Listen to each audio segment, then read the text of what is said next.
Hello everyone. आज आपण तुमचा जो पद्य विभाग आहे, कवितेचा विभाग, ओके, त्याच्यावर आपल्याला थोडंसं रसग्रहणची कृती असते ती पहा.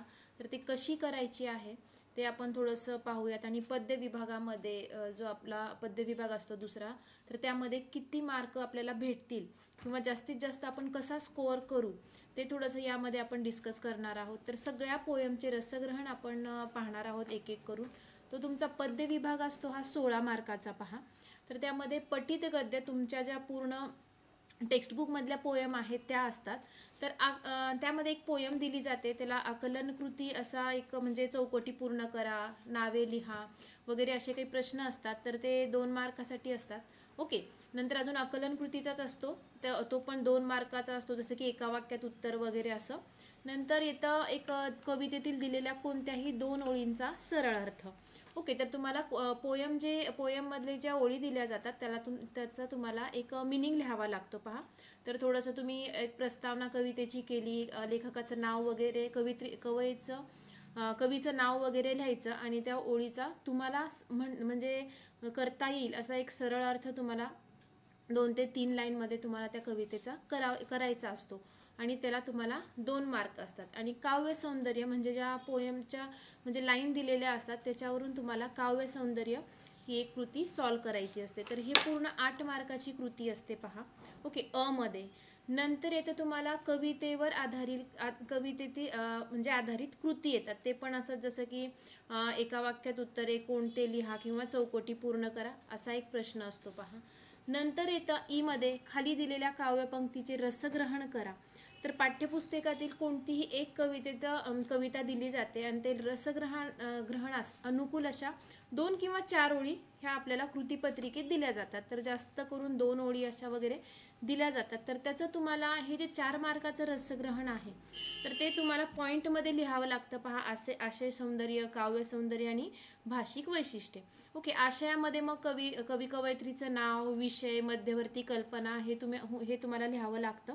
ओके. काव्य सौंदर्यामध्ये त्या कवितेच्या ओळी ज्या आहेत त्याच्याबद्दल तुम्हाला थोडंसं लिहावं लागतं.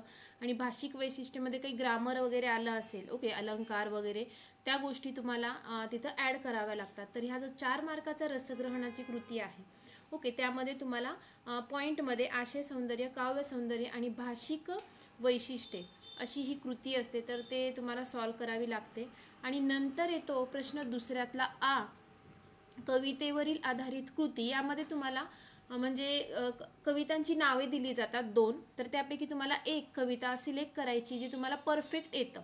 ओके. त्या कवितेचं कवी कवयित्री माहीत आहे, विषय माहीत असेल, शब्दार्थ येतात, त्याची मिनिंग माहीत असतील तर अशा प्रकारे अशी एक कविता तुम्हाला चूज करायची आहे. आणि त्याचं तुम्हाला एक त्याच्या आधारित काही प्रश्न विचारले जातात, त्याची ॲन्सर तुम्हाला द्यावी लागतात. तर कोणत्याही 2 कवितांची फक्त नावे देणे आणि त्यावर आधारित कृती असा एक 4 मार्काचा प्रश्न असतो. ओके. तो पण रसग्रहणच आपण म्हणू. तर यामध्ये कंपल्सरी हा प्रश्न असतो पहा, प्रस्तुत कवितेचे कवी कवयित्री. ओके. नंतर प्रस्तुत कवितेचा विषय हे कंपल्सरी असं तुम्हाला लिहावं लागतं. आणि प्रस्तुत कवितेतील शब्दांचे अर्थ. ओके. जे पण तुमच्या पोयमच्या खाली किंवा डायजेस्टमध्ये जे अर्थ आहेत ते तुम्हाला पाठ असणं आवश्यक आहे प्रत्येक कवितेचं. मग ते 4 वगैरे दिले जातात शब्द, तर त्याला अर्धा गुण असतं आणि असे 2 मार्काची ती कृती असते. बाकी जे हे 4थ्या पासूनचा जो प्रश्न आहे, प्रस्तुत कवितेतून मिळणारा संदेश, कवितेची भाषिक वैशिष्ट्य, कवितेतून व्यक्त होणारा विचार, सरळ अर्थ, म्हणजे त्या कवितेतून कोणत्याही 2 लाईन दिल्या जातात, तुम्हाला त्याचं मिनिंग लिहावं लागतं. आणि प्रस्तुत कविता तुम्हाला आवडण्याची आणि न आवडण्याची कारणे. ये 3 क्वेश्चन आपको कंपल्सरी होते हैं. ओके. म्हणजे हे झाले आपले 4 मार्काचं. नंतर तुम्हाला एक म्हणजे प्रश्न असा विचारला जातो की कविता आवडली आणि न आवडली याची कारणं. ओके. हे एक झाले आपले 6 मार्क. तर त्यातून नंतर आपल्याला संदेश असेल, भाषिक वैशिष्ट्य किंवा व्यक्त होणारा विचार किंवा सरळ अर्थ, यामधून तुम्हाला कोणताही एक प्रश्न हा विचारला जाऊ शकतो. तर अशा प्रकारे ही मुद्द्यावर आधारित रसग्रहणाची कृती आहे पहा, 4 मार्काची. सेमी इंग्लिशला 8 मार्काची असते, ते पण आपण घेणार आहोत लवकरच पुढच्या व्हिडिओमध्ये.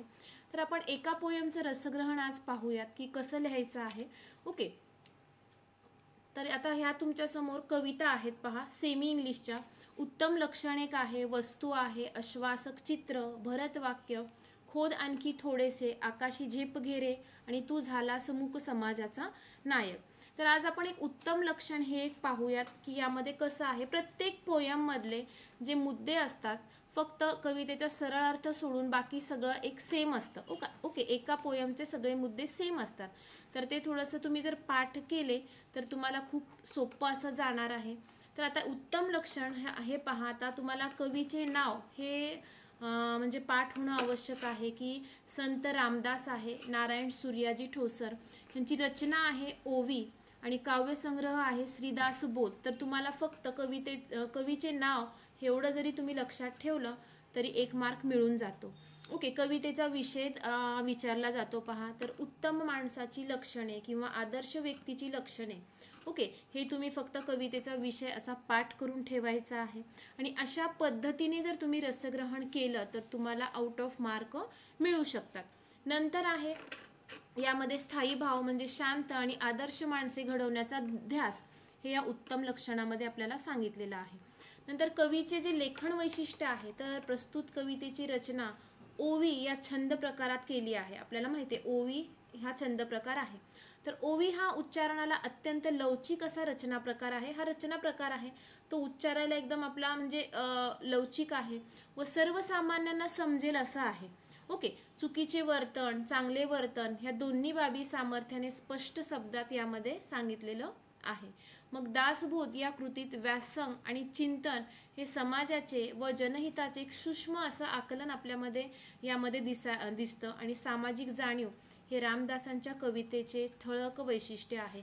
तर हे लेखन वैशिष्ट्य थोडंसं पाठ करून ठेवलं तरी 1-2-4 लाईन तुम्ही ॲड केली तर थोडंसं रसग्रहण तुमचं चांगलं होईल आणि आउट ऑफ मार्क मिळू शकतात. मग हे जे उत्तम लक्षण आहे त्यामध्ये मध्यवर्ती कल्पना विचारली, असा प्रश्न विचारला तर तुम्ही प्रस्तुत कवितेत रामदासांनी आदर्श व्यक्तीचे लक्षण सांगितले आहे. समाजात वावरताना कसे वागावे, काय करावे, काय टाळावे याचं त्यांनी स्पष्ट शब्दात निवेदन केलेलं आहे आणि समाजाने विवेकाने वागावे आणि कर्तबगार व्हावे ही तळमळ आपल्याला या पद्यातून व्यक्त होते. पहा, फक्त मध्यवर्ती कल्पना अशी जरी लिहिली तर तुम्हाला मार्क आउट ऑफ 2 भेटतील इथं. ओके, क्योंकि मुद्द्यावर आधारित हे रसग्रहण आहे. आता कवितेतून व्यक्त होणारा विचार असाही प्रश्न विचारला जाऊ शकतो. तर त्याच्यासाठी हे पाठ करून जा की प्रस्तुत कवितेत कवीने समाजात कसं वागावं त्यांचं मार्गदर्शन केलेलं आहे आणि इतरांशी सहकार्यानं वागावं, कपट करू नये.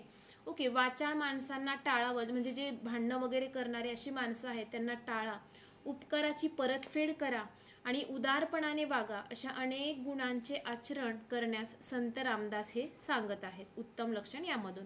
आता कवितेच्या आवडलेल्या ओळी हे इथं मी ब्लँक ठेवलेलं आहे कारण ते सगळ्यांचं वेगवेगळं असणार आहे.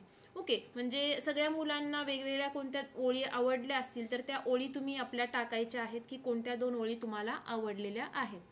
आता ही एक प्रश्न म्हणजे हा प्रश्न येतोच, कविता आवडण्याची आणि न आवडण्याची कारणे. तर तुम्हाला आवडलीच असं लिहायचं आहे कारण तुम्हाला ते सिलेबसमध्ये आहे, तुमच्या पुस्तकात अभ्यासात आहे आणि खरंच ह्या चांगल्या कविता आहेत. तर ही कविता मला फार आवडली आहे असं म्हणजे सुरुवात करायची आहे. कारण का आवडली तर कवितेतील विचार सर्वसामान्यांना पटण्यासारखा आहे आणि कवितेतील गुण अवगुण ओके हे संत रामदासांनी म्हणजे आपल्याला इथं परखडपणे सांगितलेलं आहे किंवा स्पष्टपणे सांगितलेलं आहे असं तुम्ही लिहू शकता. मग असा प्रश्नही असतो मुद्द्यावर आधारित की कवितेतून मिळणारा संदेश. तर प्रत्येक व्यक्तीने चांगले वागण्याचा प्रयत्न केला पाहिजे, त्यासाठी वाईट काय चांगले काय हे समजून घ्यावे आणि प्रत्येकाने चांगला व्यक्ती बनण्याचा प्रयत्न केला पाहिजे. यामधून आदर्श आणि उत्तम समाज घडेल हा या पूर्ण पोयममधून किंवा या आपल्याला ओवीमधून आपल्याला हा संदेश भेटतो. तर अशा प्रकारे जर सेम तुम्ही रसग्रहणाची कृती केली 4 मार्काची तर तुम्हाला आउट ऑफ मार्क मिळू शकतात. तर कवीचे नाव, कवितेचा विषय हा फिक्स असतो. शब्दार्थ जे पण तुमच्या डायजेस्टमध्ये आहे किंवा कवितेच्या खाली आहेत ते शब्दार्थ कोणताही येऊ शकतं, कोणतेही तुम्हाला 4 शब्दार्थ लिहावे लागतात. आणि बाकी जे मेन आहेत की व्यक्त होणारा विचार ओके, आवडली न आवडण्याची कारणे, मिलनारा संदेश आणि लेखन वैशिष्ट्य, ये आपको थोड़ा सा इस तरीके से आप लर्न करते हो तो आपको एग्जाम में बहुत ही हेल्पफुल होगा. आणि पूर्ण म्हणजे हे जे आपण पाहिलेलं आहे ते तुम्हाला जे 4 मार्काचं पॅसेजमध्ये रसग्रहण आहे त्याच्यासाठी पण उपयोगी आहे. नंतर जे सरळ अर्थ लिहितो त्यामध्ये पण काही तुम्ही याच्यातलं हे टाकू शकता तुमचे विचार वगैरे. तर अशा प्रकारे हा रसग्रहण आहे. असंच एक एक टॉपिकचं रसग्रहण तुम्हाला भेटत जाईल. ओके, तर त्यासाठी जे चॅनलला नवीन आहेत लाईक, शेअर आणि सबस्क्राईब करा. ओके, आणि नेक्स्ट पोयमच्या रसग्रहणामध्ये लवकरच भेटूयात. धन्यवाद.